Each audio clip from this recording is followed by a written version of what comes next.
बेशक ये बेहतरीन हिकमत अमलियाँ थी जो उस वक्त जो है कि कोई मामला ख़राब ना होने दिया। इसका सबसे एक अहम पहलू जो है वो ये है कि जब फ़तह मक्का हो जाती है तो फिर हमारे नबी जो है वो आम मुआफ़ी का ऐलान कर देते हैं। अल्लामा साहब, मैं चाहूँगी आप ये बताइए कि कुरैश के वो मुसलमानों पर इतने जुल्म सितम और फिर ये आम मुआफ़ी का ऐलान, क्या ये आज के दौर में भी ऐसा हो रहा है कि नहीं हो रहा? देखिए, रसूलुल्लाह सल्लल्लाहु अलैहि वसल्लम जो है वो आलमीन के रसूल हैं और आपकी शरीयत जो है वो क़यामत तक नाउज़ुबिल्लाह कभी मनसूख नहीं हो सकती, क्योंकि आप पे ख़त्म नबूवत है।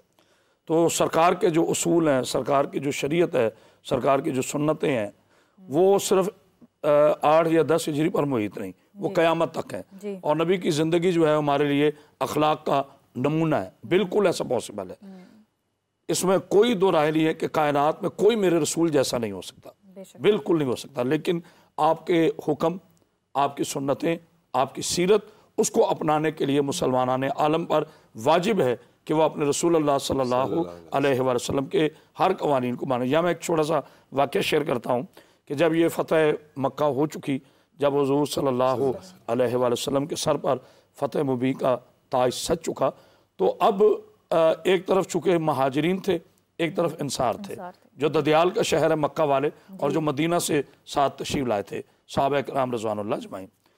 अब कुछ लोग जो मक्का में थे, ज़ाहिर है वो नए मुसलमान हुए, जैसे अल्लामा साहब ने भी बड़ी खूबसूरत बात की, और हमारा सलाम हो बीबी उम्मे हबीबा की वफ़ा पर, उम्मुल मोमिनीन पर, कि आप सल्लल्लाहु अलैहि और मेरे आका मोहम्मद मुस्तफ़ा सल्लल्लाहु अलैहि वसल्लम की अजीम तरबियत का कमाल क्या है कि सिर्फ ये नहीं देखा ये मेरे शोहर हैं, मनसब उनका देखा, ज़ौजा ने मनसब देखा, मनसब की वजह से बाप को कहा कि आप इस बिस्तर पर नहीं बैठ सकते। अब जो ददियाल वाले थे उनके जहन में ये था, बड़ा अहम जुमला वर्ष मैं आपकी नज़र कर रहा हूँ, चूँकि आप माशाअल्लाह लिखारी हैं, हमारे मुल्क की बड़ी अहम शख्सियत है, तो आपके मैं कालम भी पढ़ता रहता हूँ। तो उनके जहन में था कि आज माल गनीमत इकट्ठा हुआ है तो हमें बहुत सा माल मिलेगा। और जो मदीना में से आए थे हुजूर सल्लल्लाहु अलैहि वसल्लम के साथ, उनके जहन में ये आ रहा था कि आज आका अपने वतन वापस लौटे हैं ददियाल में, तो शायद यहीं पे पड़ाव डालेंगे, शायद वापस ना पाएंगे। अब ये दोनों तरफ एक मुतजाद रवैये थे, ये सोचों का एक तलातुम था। तो मेरे आका ने दोनों की सोचों को पढ़ा और पढ़ने के बावजूद फैसला किया। जब वो माल गनीमत हुआ तो कहते कि इतना ढेर लगा हुआ था कि मेरे आका ने जनाब अलैहिस्सलाम से फरमाया कि ये जितना माल है ना, ये अहलियान मक्का में तकसीम कर दे। अहलियान मक्का के सरदारों को, इवन के बच्चों तक, बूढ़ों तक जो नहीं आ सकते थे, उनके घरों में माल पहुंचा दिया गया। अब सरकार ने अंसार की तरफ देखा, अपने मदीना वाले सहाबा किराम रज़वानुल्लाह अजमईन की तरफ देखा। अब मेरे सरकार का ज़रा जुमला सुनिएगा। मेरे सरकार फरमाते हैं कि अहले मक्का, तुमने माल चाहा, तुम्हें माल मिल गया, और अहले मदीना, तुम मोहम्मद को चाहते थे, मैंने तुम्हें मोहम्मद दिया सल्लल्लाहु अलैहि वसल्लम। अब इसके मुहर्रकात, फिर आपका जाना वापस, फिर सरकार का रहलत पाक विसाल मुबारक वहाँ होना, फिर आज भी मदीने में सरकार का मौजूद होना, ये इसी बात की तरफ इशारा करता है, हल जज़ाउल एहसान इल्लल एहसान, एहसान का बदला एहसान है, नियत का बदला नियत है। तो मेरे आका का ऐलान क़यामत तक जारी है, मेरे आका की मुआफ़ी का दरवाज़ा क़यामत तक खुला है। अब इसीलिए मेरे आका ने फरमाया था कि मुसलमान वो है जिसके हाथ और जुबान से दूसरा मुसलमान महफूज रहे। इसी को जनाब अलैहिस्सलाम लेके चले कि अना मदीनतुल इल्म व अलीयुन बाबुहा, मैं इल्म का शहर हूँ, अली उसका दरवाज़ा है। जिस तरह हुजूर माफियों के दरवाजे खोलते गए, इसी तरह मौला अली ने, इसी तरह मौला हसन ने, इसी तरह मौला हुसैन ने, ये रास्ता खुलता गया और दुनिया को बताते गए कि हम मिन्नियत रसूल है, हम रसूल के विरसे के बारे में। डॉक्टर साहब, एक तो हमारे कॉलर ने पूछा था इत्तिकाफ़ के हवाले से, मैं चाहूँगा कि आप उसका जवाब दे दें। और उसके बाद अभी हज़रत ने फरमाया कि उस दौर के जो हमारे इस्लामी हुक्मरान थे वो मुआहदों की और वादों की बड़ी पाबंदी करते थे, और आज के दौर में जो हमारे हुक्मरान हैं वो उसके बिल्कुल बरक्स उनका किरदार है। वो यू टर्न लेते हैं, वो वादा खिलाफ़ी करते हैं, वो ज़ुबान की और वादे की पाबंदी नहीं करते। तो इस पर भी थोड़ी रोशनी डाल दें। जी, डाल देते हैं इंशाअल्लाह। देखिए, जो इत्तिकाफ़ वाला भाई ने सवाल किया था, उसके लिए सुन लें कि वो सवाल अगर तो मर्द के लिए था, तो मर्द के लिए मसनून इत्तिकाफ़ मस्जिद में शर्त है, वो घर में नहीं बैठ सकता। اور مسنون اعتکاف کی پھر اور کئی شرائط ہیں جن میں وضو اپنا روزے دار ہونا اگر کوئی مجبوری ہو ڈاکٹر صاحب کہ وہ مسجد تک نہ جا سکتا سر ہو. دیکھیں یہ مسنون سنت ہے تو جس کی مجبوری ہے اس پر تو یہ لاگو ہی نہیں ہے نا. اپنے آپ کو مشقت میں کیوں ڈالنا ہے؟ بالکل صحیح. ایون کہ آپ کو فرض روزہ ہے، قرآن کہتا ہے مریض ہو تو روزہ نہیں رکھنا، مسافر ہو تو روزہ نہیں رکھنا، نماز کا سر اسلام میں کوئی سختی نہیں ہے، یہ سب ہماری بنائی ہوئی سختیاں ہیں. سبحان تو آپ کو تھوڑی سی رعایت ہے، آپ کو تھوڑی سی اپنے اوپر شاق گزر ہے، کوئی عبادت نہیں، نہ کریں، ایزی فیل کریں.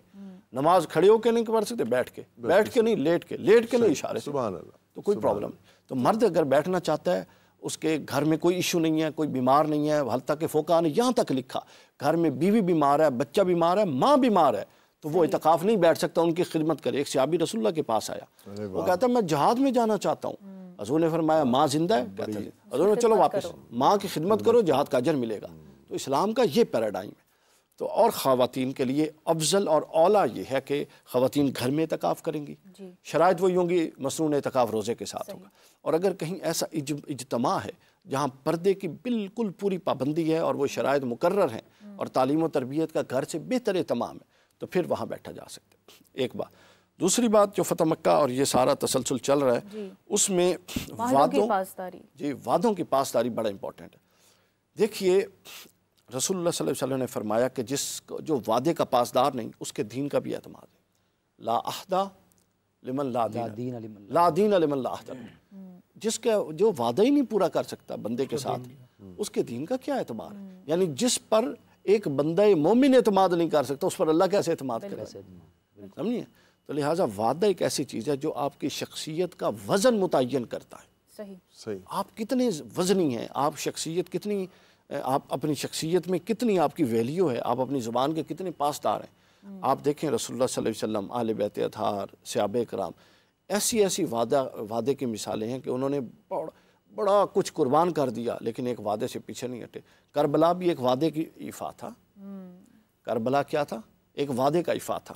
صلح الحسن کیا تھی؟ ایک وعدے کا ایفا تھا. حضور نے فرمایا تھا ان ابنی ھذا سید، یہ میرا بیٹا سردار ہے اور یہ 2 مسلمانوں کے گروہ میں صلح کروائے گا.